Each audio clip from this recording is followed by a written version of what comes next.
So welcome and happy Valentine's Day. I am Tricia Bennett, and I am a licensed mental health counselor, therapist in private practice. I've been in private practice for 30 years. And in the past 10 years, I've been doing workshops for couples, singles and couples, who want to be happily, successfully married and have struggled around that. So when I was asked to do this, I, of course, watched the movie first, and I realized that this is not your typical romantic comedy. It's more about people's interpretations and preconceived notions and expectations about love. So it's a very interesting story. And I thought it would be great to talk about where our preconceived notions of love come from, because we all have them and they're all different. And I don't know how many of you remember the old advertisement, "This is your brain on drugs," and it had 2 fried eggs in a pan. That's why I did "This is your brain on drugs." So, let's see. There we go. This is my husband, and I thought since it was Valentine's Day, I would bring him with me. He's at home. His name is Richard, and if you recognize him, if you have children or grandchildren in any of the soccer programs on the Vineyard, that's where you would know him from. So I brought him because it's Valentine's Day. So what exactly is love, and where does it come from? And I have to say that I usually do 1 or 2 day trainings on this topic. So to use a Valentine's Day metaphor, it feels a little bit like speed dating to do this in 15 minutes. So I'm going to talk as fast as I can and get through the topic. What is love, and where does love come from? So if I asked you to say what love means to you, I would get many different answers. Among them would probably be things like it's learned, it's social, it's historical, it's about chemistry, attraction, lust, maybe sex and procreation. Love is evolving, it's both simple and complex, it's easy and difficult, constricting and expanding. I would say it's science and magic. I love science. For me, science is the intersection of fact and mystery. And as my husband would say, she'd rather read a textbook than a novel. That's me. So tonight I'm going to take a few minutes to talk about the biological science of love in terms of how our own unique interpretations of love are formed. Science says that love is a collection of unique data files that each one of us has been collecting since birth.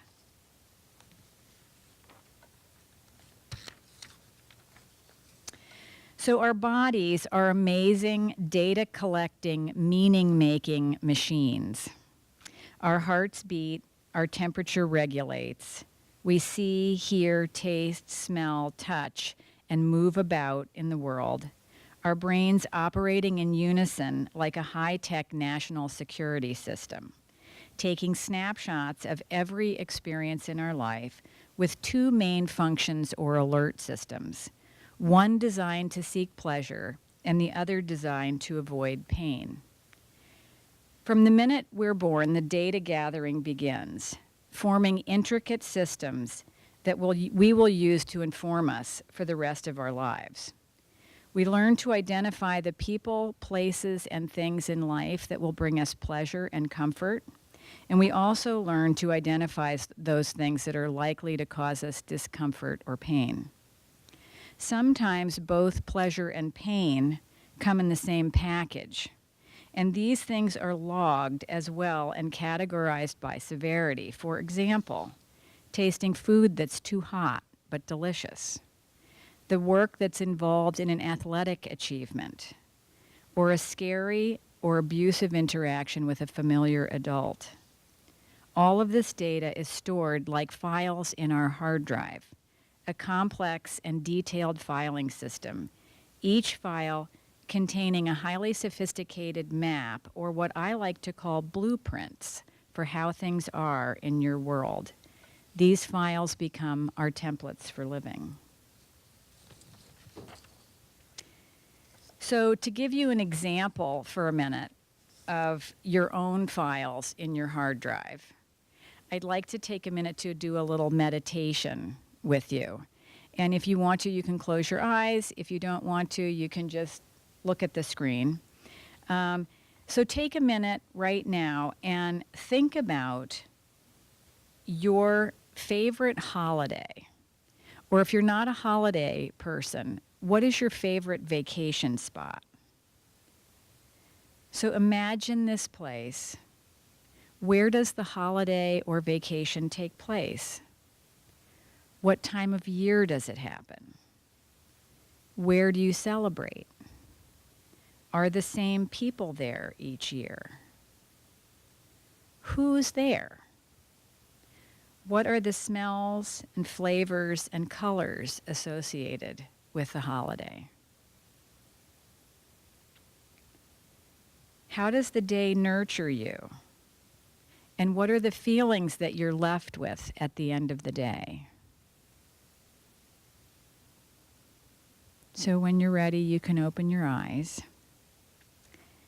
And that visual sensory template or blueprint that you just imagined of your favorite holiday is something that you retrieved just now from thousands of bytes of information that your brain has collected, categorized, archived, and added meaning to. You can't hear me in the back? Something happened to the microphone. Is this better? Okay, I'm so sorry. Okay, I'll hold this out here. Okay, so our brains do the same thing when it comes to love. Our memories and interpretations create the same kind of blueprint for love, an internalized script or working model for what love looks like to us and how relationships work.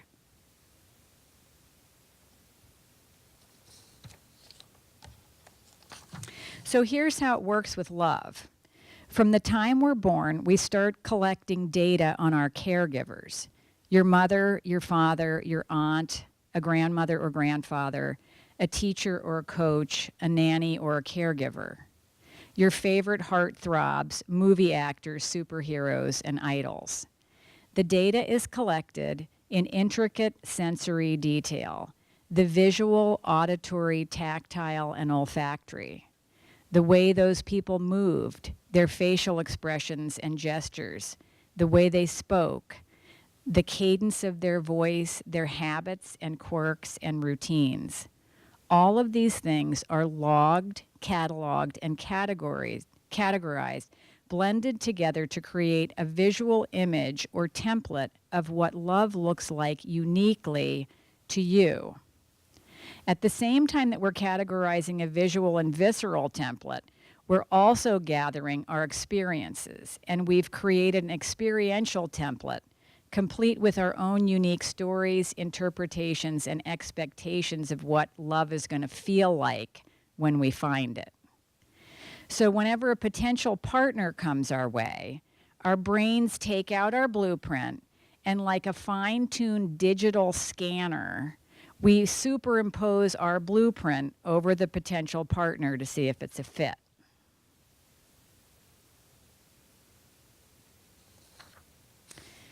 So we're all aware that patterns tend to repeat themselves in families. And I hear people in my office all the time saying, I'm nothing like my mother.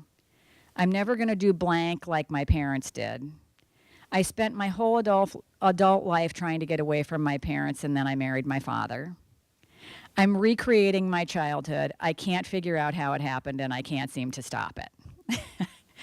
So a potential partner presents themselves, and through a combination of nature and nurture, genetics and how we're raised, science and magic, history tends to repeat itself with striking regularity. This is why we hear people saying things like, I knew he was the one the minute I saw him. It was uncanny how much we had in common. It felt like we'd known each other forever. We felt at home right away. And on this slide, I said you felt at home because literally you were. You were superimposing your past over someone to see if it fit. So when people ask, how did this happen to me? My answer is that what we resist persists. And for better and for worse, we are all genetic reproductions of the people who created us. And the sooner we embrace that, the better. And the sooner we embrace it, the sooner we can have some mastery over it. So, chemistry is the kicker when it comes to romantic relationships. As mammals, we are designed not only to seek a mate, but also to procreate. We have gathered all this data. We have an image of what love looks like to us. And then when we reach puberty and begin to date, the hormones kick in. Then when we see a partner that looks like love to us, that fits our blueprint, our bodies react with something that's kind of like an automatic sprinkler system, and our brain releases bonding hormones. So dopamine, oxytocin, and vasopressin, I'm not going to talk about tonight. There's an article on the handout that you have that was done by Harvard Medical School last year that talks all about chemistry, brain chemistry. I'm not going to go into that tonight, but you have the link if you're interested. So the chemicals that are released, the desire to mate is such a powerful force that these hormones actively shut down our frontal lobe so that we no longer have the ability to reason. So even if we know that the person in front of us is probably a bad choice, once the hormones have kicked in, it's practically impossible to resist. Having any insights? I know I did when I was learning this stuff.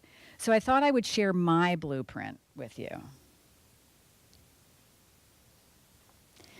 This is my blueprint of what love looked like to me before I knew better. On the nurturing side of the equation, my dad and I are in the bottom and my mom and I are in the top corner. On the nurturing side of the equation, my parents and most of the other adults who influenced me as a child were successful artists and professional musicians. They were funny, talented, and smart, and my childhood was filled with creative, interesting people and experiences.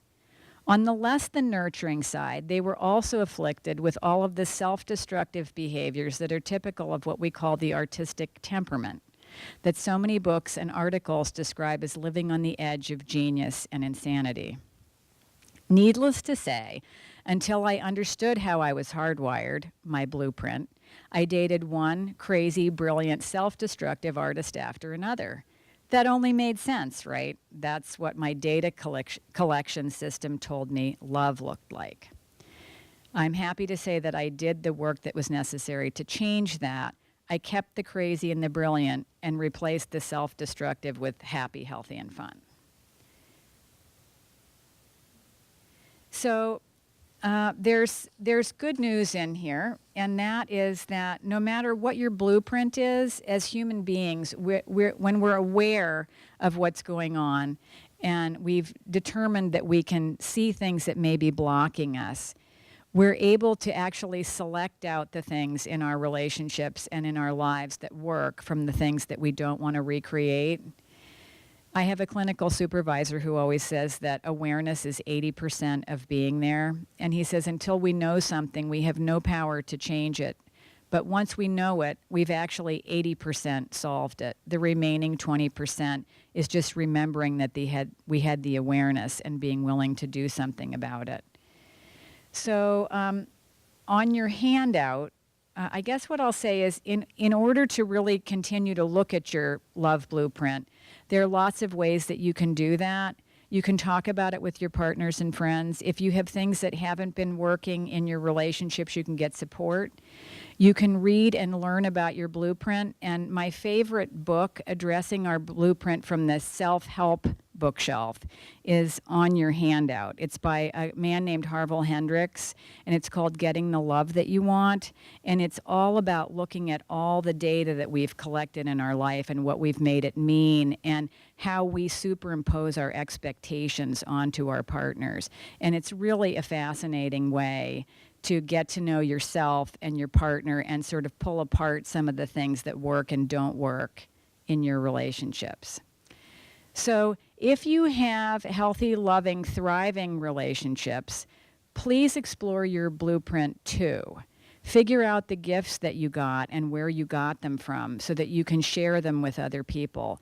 Because happy, healthy relationships are really rare these days, and there are a lot of people that really need support and guidance in that area. So if you have a healthy relationship, please share it.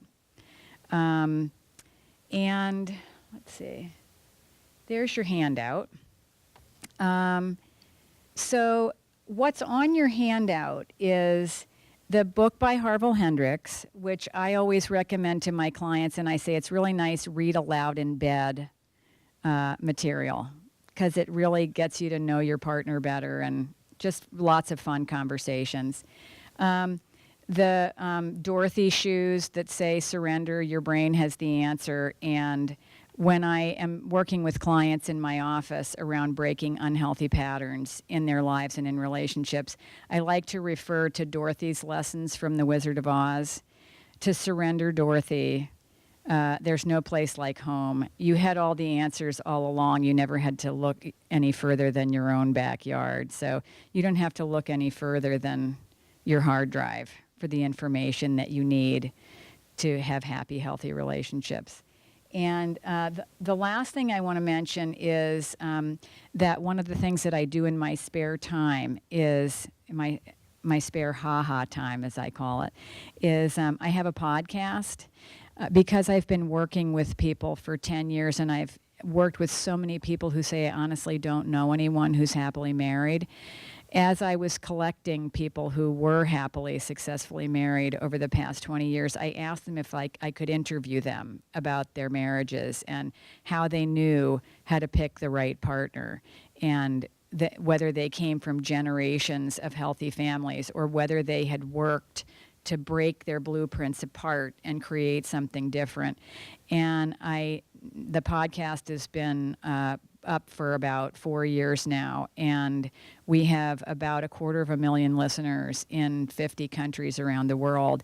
And I get emails and notes from people all the time saying that they're finally starting to figure out the mistakes that they'd made, and that they're so inspired that they may actually be able to find a healthy relationship in their life.